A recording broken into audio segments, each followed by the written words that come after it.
Hey, what's up guys? Welcome back. In this build I'm going to be showing how to make my rock solid bookshelf using mostly hand tools. The case is dovetailed with a nice mitered molding. The shelves are in a dado with a twin mortise and tenon at the front, frame and panel case back, mitered base trim. So let's jump in. I'm going to start by marking out my rough dimensions and cross-cutting it with a crosscut saw. I feel like going with a handsaw over a skill saw or circular saw is a good way to get warmed up to do some hand tool woodworking. It's really just some low stress practice for sawing to a line.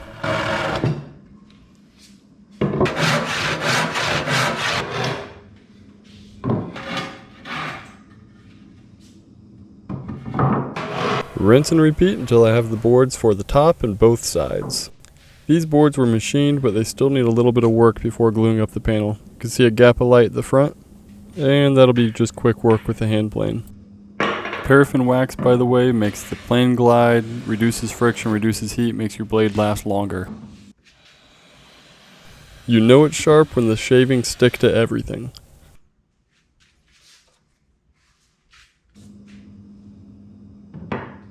And now this board is flattened and ready for the glue up.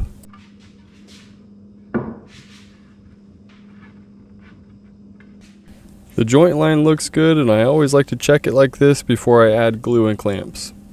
Now I was a little bit heavy here on the glue, but I guess that's better than the opposite. And I glue this up right over my bench top. What can I say? Channel's not called Frank's Pretty Workbench. After these have dried overnight, the glue line needs to be planed off, and some of these panels, if they've cupped or twisted, need to be reflattened. After I flatten them with the hand plane, I take a joiner plane, corner to corner, and check for twist. If there's a gap of light or a hump in the center, then it's twisted.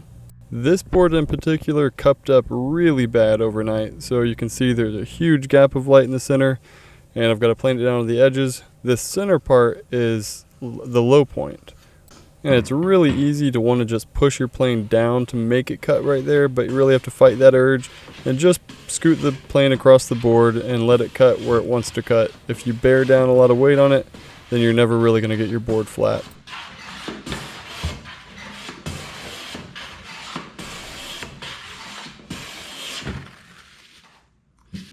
Next, I'm going to take these boards to final length on the shooting board. And I use my fingertips to feel for any discrepancy to see if they're all the same length. Nice and square. To go to final width, I just mark it with a straight edge, and I'm going to saw down that line.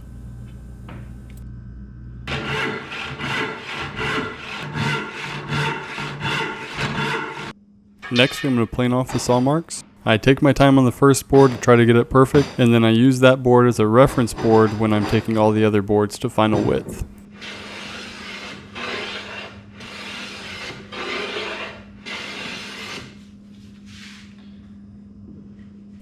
I put a little bit of upward pressure right at the toe of the plane, so that way it ends up being straight and doesn't dip down at the far edge. For the dovetails, I'm going to mark the baselines with a marking gauge, and my half pins are going to be a 1/4 inch on this one. In my plans, I believe they're 3/8, but I decided to go with 1/4 inch. I've been liking that dimension lately. And then I want 6 tails, so I'm just going to step this across 6 times. Mark it out and start a sawing. I went with the gent saw on all the joinery cuts on this build. Gent saws don't really get a whole lot of love, and I'm not sure why, because they're really good, easy to use, and they don't cost an arm and a leg. On tails, I start on the far edge and then saw it all the way down to the baseline.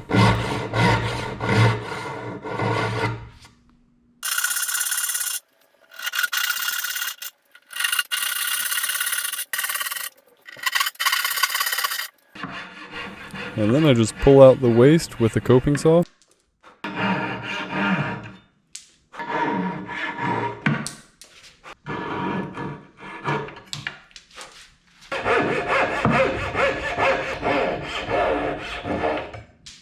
This shoulder line was scribed with a marking gauge, so I deepen that with a knife cut before flicking out a little bit of waste.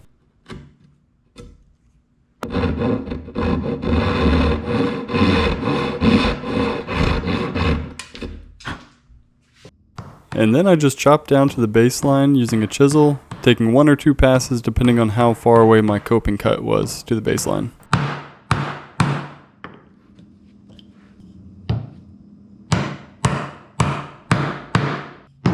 Flip the board around, chop out from the other side, and see if my bench is going to get any new tattoos.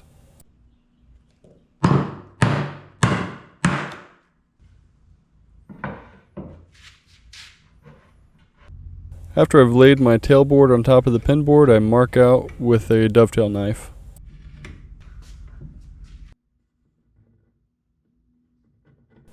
When I saw the pins, I start on the far side, but then I kind of saw down the line that I can see on my side, like that, by dropping my saw down. And then once I've taken it vertically, I finish it up. This is definitely the easiest way I've found to get a vertical cut on the pin board, which can sometimes be a little tough to do. You can even take a little engineer square and check, see how you did.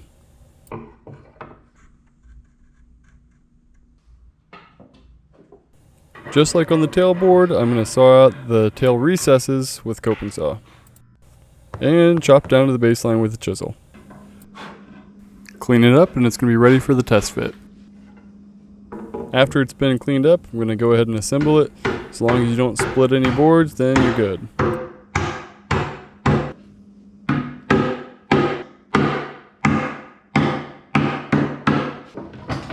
I was pretty happy with the way these ones came out, but of course it's always going to look better after it's been glued and planed up.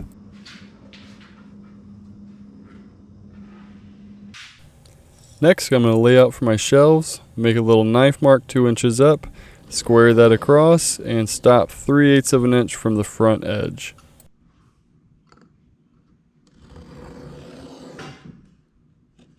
I only knife out the bottom of the dado and I do both shelves on only one side piece. I'll then transfer this to the other side piece later.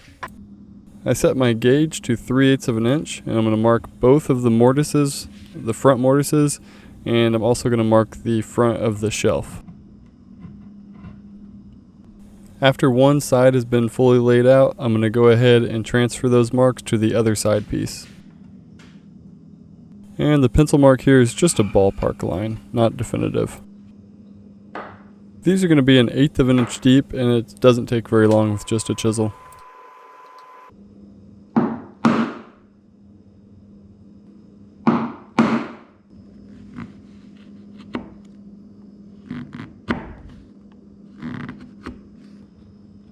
After doing one side, I'm going to mark out and do the same procedure for the top edge of the dado. Once I start getting close, I'm going to switch over to a router plane. I do final depth for all the dados with the router plane at the same time. And then I just use a chisel to square off that front edge of the dado.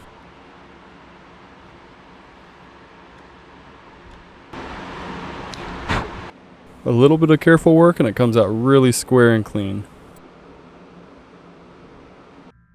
And of course I'm going to do a little test fit.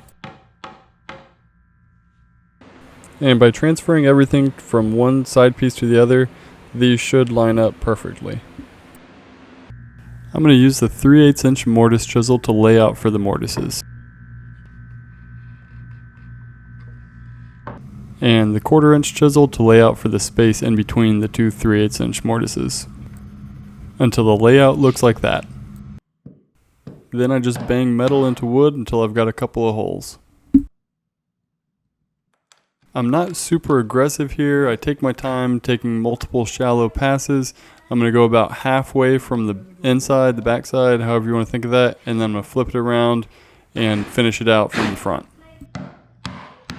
I generally chop in the direction of the bevel, and then once I get to the very far edge, I'll flip it around and use the flat side of the chisel right on the line.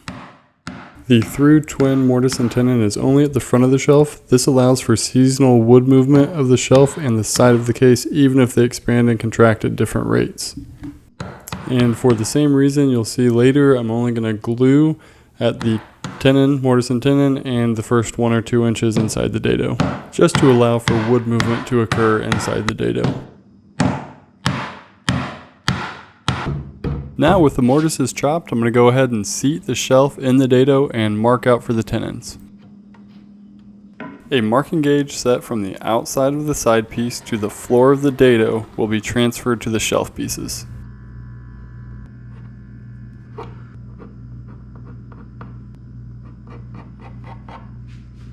To remove the bulk of the waste, I cut the very last tenon line, and then I sawed down that marking gauge line with a handsaw very carefully, really trying to stick to that marking gauge line.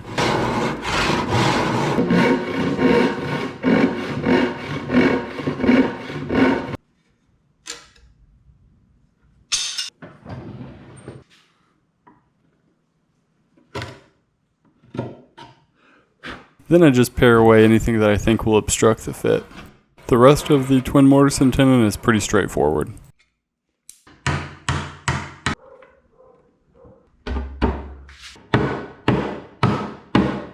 I love it.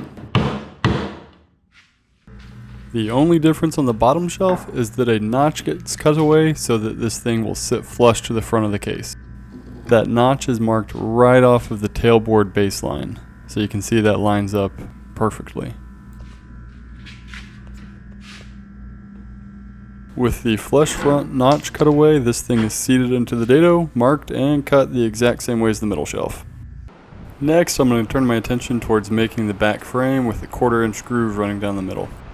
The groove is knocked out with this plow plane, which is just probably one of the nicest tools to ever use until you go against the grain.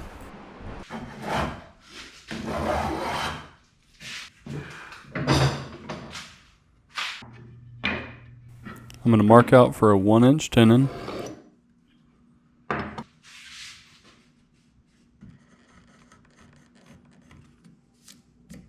Saw a little notch on the front edge, then on the back edge. I connect those two, and that keeps a nice square line at the base. And same thing for sawing down the cheeks. I trim the tenon down with a router plane until it fits nicely inside the 1/4" groove. Then mark out for the haunch using a 1/4" chisel and a 1" chisel.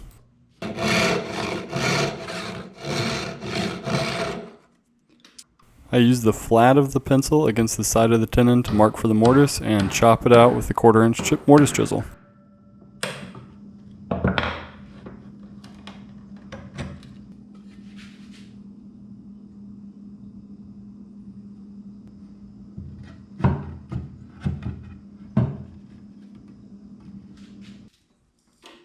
Next, I'm going to fit the molding trim support rail. I'm going to cut this a 1/16 of an inch over and trim it down afterwards.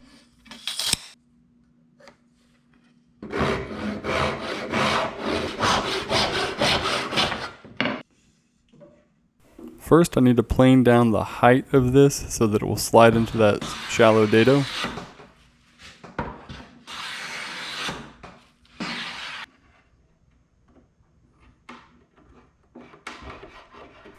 And once that's nice, I'm going to take this to final length.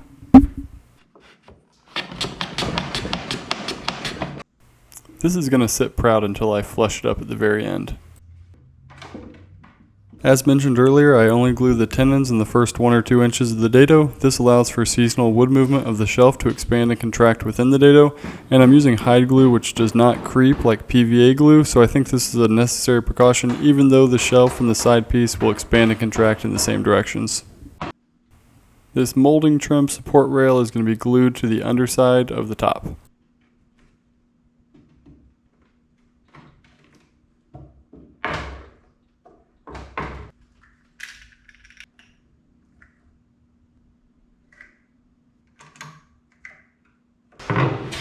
After the glue up has dried, I'm going to go ahead and flush everything up with a hand plane. This, for me, is one of the most rewarding points of a project besides putting on a finish.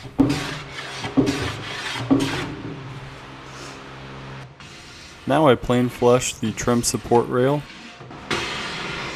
I check frequently to make sure it's square in all directions so that the molding will attach without gaps. The case back, which was cut a 1/16 of an inch oversize, is screwed on and then flushed up with a hand plane.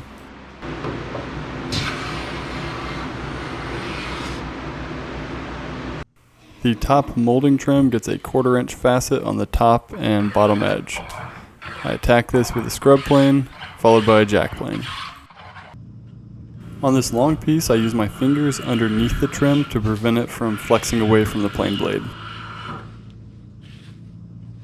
All these miters will be right off the saw. The Nobex miter saw is sort of like a block plane. It's not really a go-to tool, but when it comes in handy, it comes in really handy.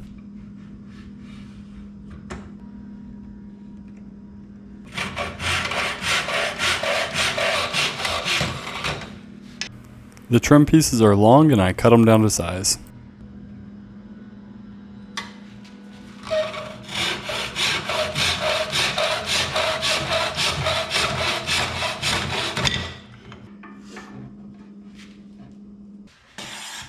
I knock out the base trim in basically the same way as the top molding.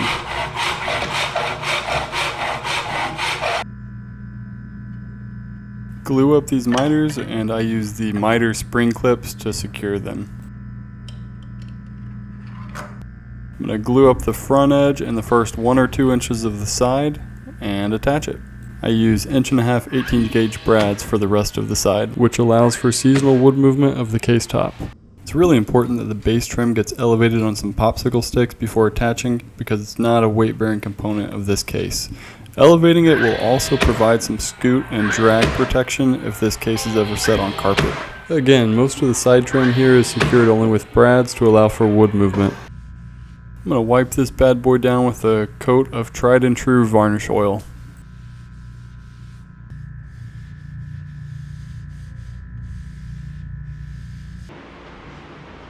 Man, I just love this part. My GoPro really doesn't do it justice. I know I'm going to get some comments regarding the plywood back and why didn't I use pine, tongue and groove or shiplap, and I do like that, but I like this too. And the solid appearance and contrast to the plywood back looks really good to me. Really happy with these twin mortise and tenons, really the whole thing. I'm really happy with all of it. If you guys want to give it a shot, check out the plans. Take it easy, y'all.